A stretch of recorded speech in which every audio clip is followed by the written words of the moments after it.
Hi, I'm April. And I'm Sam. And we're here at PAX Australia 2016 talking to some indie developers about their games.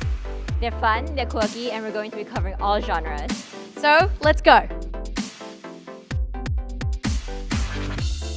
I drew a giraffe one day and I was like, yes, this needs to be a game. If you ask the developer, that's a pretty bad way to design a game, but I just thought it was great, and yeah, and that's how it came to be.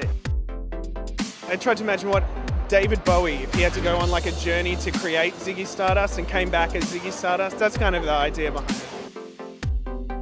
We looked at the games that I played, they were all silly characters, but they were all boys. And so the idea is that Damsel doesn't preach to anyone. It's about changing the name. She's not in distress, she's causing distress.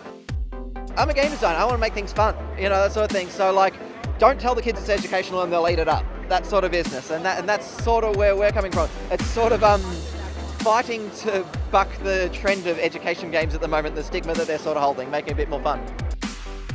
We've had lots of people coming up saying we need more co-ops, like lots of couples and families that just love playing games together, especially co-ops rather than competitive as well. It's like nice when people just want to play together. So we just thought, let's make a game where you're forced to work together and you're like kind of glued together, and yeah, you're both equal as well.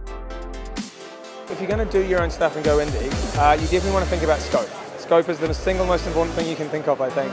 You want to aim really small. I mean, this was the smallest game that we could possibly do. It took us a day and a half to get the game done, but then 3 years to actually have it released. When you're looking at games, sometimes they seem monumental. It's just like, how could someone possibly do all of that work, especially when you're working at very small scale to start with. But as you sort of build up, you just have that sort of realization at a certain point, actually, I can do this. Everyone's got a computer at home, and you can be immensely creative with it. So that's what's cool about indie gaming.